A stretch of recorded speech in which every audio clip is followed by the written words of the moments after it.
Assalamualaikum warahmatullahi wabarakatuh. Jumpa lagi dengan saya Kasmuri yang selalu konsisten menyampaikan materi-materi tentang dunia perhotelan. Nah, kali ini saya ingin atau mengajak narasumber dari salah satu hotel di Jakarta, yaitu dari Kartika Chandra, yang beliau ini sudah melalang buana di dunia perhotelan.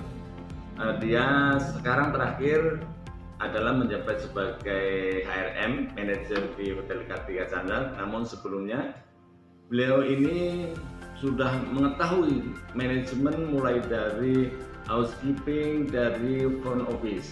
Hari ini HRBO itu makanya saya menyesuaikan sekolah di DKI ini. Jikalau HRBO itu menggunakan pramuka, jadi hari ini saya mengenakan baju coklat juga. Oleh karena itu saya panggil narasumber kita, namanya Pak Widyo. Selamat siang Pak Widyo, apa kabar? Selamat siang. Terima kasih, selamat datang di tempat kami ini untuk bicara-bicara tentang perhotelan Pak. Saya ingin tanya Pak, Bapak kan sudah beberapa tahun, mungkin puluhan tahun, 20 tahun kerja di hotel. Sebenarnya apa sih Pak yang membuat Bapak itu senang menggeluti dunia perhotelan Pak? Ya, saya betah di hotel itu yang pertama tentunya di hotel itu hampir tempatnya orang yang selalu harus senang Pak. Ya harus senang. Sebagai karyawan hotel kita juga harus tampil senang, tampil rapi, bersih, wangi, sehingga setiap hari itu sangat menyenangkan kalau kita pergi ke hotel atau kita kerja itu. Iya, jadi itu yang membuat saya senang. Yang kedua juga di hotel menurut saya juga secara cuan ya Pak. Oh betul Pak. Cuan itu juga, iya. Kalau secara cuan itu juga menurut saya cukup menjanjikan juga Pak. Banyak ya ada basic, salary, ada service dan lain-lain. Pokoknya kita juga semua sudah tahu. Bahkan kadang-kadang service itu lebih besar dari basic salary. Wah gitu Pak ya. Lalu pantesan dari sini Bapak dari performance dan memang hotel itu. Bener Pak. Terima kasih Pak. Lantas Bapak kan sudah di housekeeping, executive housekeeper pernah, front office manager pernah. Jadi bagaimana Pak perbandingan antara dua departemen itu dengan yang lain Pak? Misalnya dengan FB, dengan accounting, gimana Pak menurut Bapak? Saya koreksi sedikit ya Pak, saya di front office baru sama supervisor. Oh gitu. Ya, saya Pak. di manajer itu di HR. Iya. Kalau saya hanya bisa membandingkan itu di dua departemen Pak, housekeeping dan front office ya. Kalau di departemen lain kebetulan saya belum pernah terjun langsung. Tapi kalau di front office dan housekeeping ini sebenarnya sama-sama sebuah kekuatan yang harus disatukan ya Pak. Di front office ya bagian penjualan kamarnya, housekeeping adalah bagian penyiapan kamarnya. Jadi dua hal ini harus saling berkolaborasi gitu. Ketika dua tim ini bisa berkolaborasi dengan baik, maka hasilnya pun akan baik. Semua sama-sama menyenangkan sih Pak. Kalau di housekeeping juga banyak hal yang menyenangkan, kemudian di front office juga dulu banyak hal yang menyenangkan gitu. Tapi kalau saya pribadi saya lebih senang di FO karena kalau di FO setiap hari banyak berinteraksi dengan tamu yang berbeda. Itu bagi saya cukup menyenangkan Pak. Oh gitu, ada saya ambil kesimpulan bahwa dua departemen yang front office dan housekeeping itu tidak bisa terpisah Pak ya. Adanya housekeeping yang menyiapkan kamarnya, front office yang menjual gitu Pak ya. Jadi kalau dua ini terpisah nggak bisa Pak ya. Nah yang seterusnya adalah Bapak ke front office karena selalu berinteraksi. Iya, dengan tamu yang berbeda. Wah gitu pantasnya Bapak awet muda Pak. Amin. Ya Pak. Hotel itu kan sektor pariwisata Pak. Jadi betapa pentingnya bahasa Inggris Pak di dunia perhotelan Pak.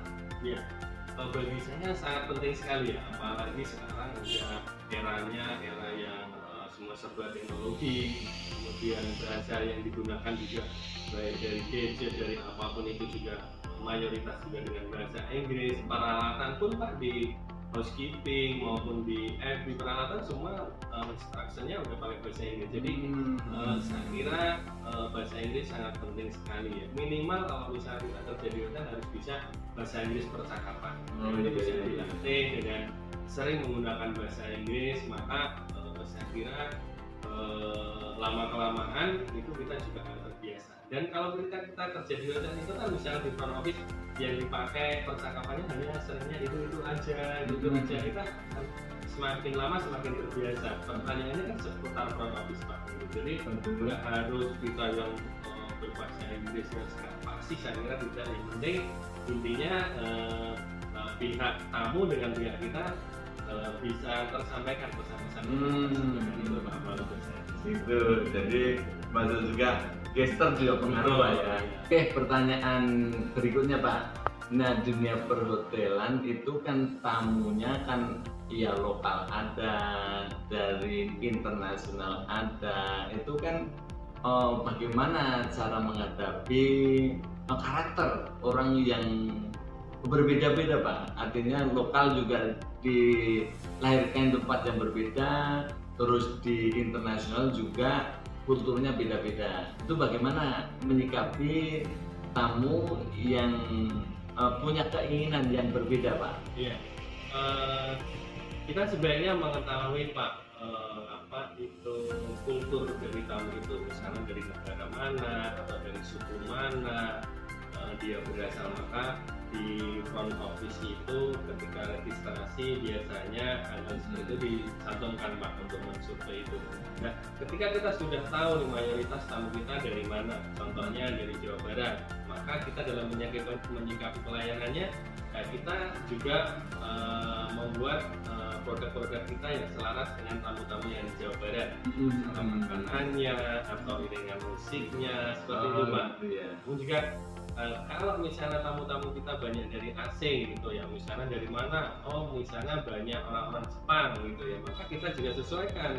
Selain tadi yang lokalnya dari Jawa Barat, di restoran mungkin kita juga siapkan makanan-makanan yang dari Jepang gitu. Jadi kita memang harus belajar atau membaca kulturnya atau kebiasaan orang-orang dari wilayah mana dan kira-kira apa yang membuat dia bisa betah tinggal di hotel kita, itu yang kita pelajari. Jadi kita malah memperlakukan tamu ya sesuai dengan kebiasaan dan kesenangan mereka. Berharap dia bisa kembali lagi ke hotel kita. Oh iya, karena ada pepatah mengatakan guest is the king Pak ya. Artinya bagaimana caranya dari manajemen hotel itu supaya merajakan tamu itu sendiri Pak ya. Oke. Terima kasih Pak Wid sudah berkunjung ke tempat kami. Mudah-mudahan masukan dari Pak Wid sebagai narasumber kami bisa membangkitkan tingkat belajarnya siswa-siswi kami, terutama tadi sudah digarisbawahi bahwa bahasa Inggris sangat penting sekali dan belajar kultur Pak ya. Oke, terima kasih, sampai jumpa lagi Pak Wid. Sama-sama Pak Asbudi. Nah, terima kasih, itulah tadi hasil wawancara saya dengan narasumber yaitu Pak Widyo. Semoga bermanfaat untuk kita semua. Terima kasih.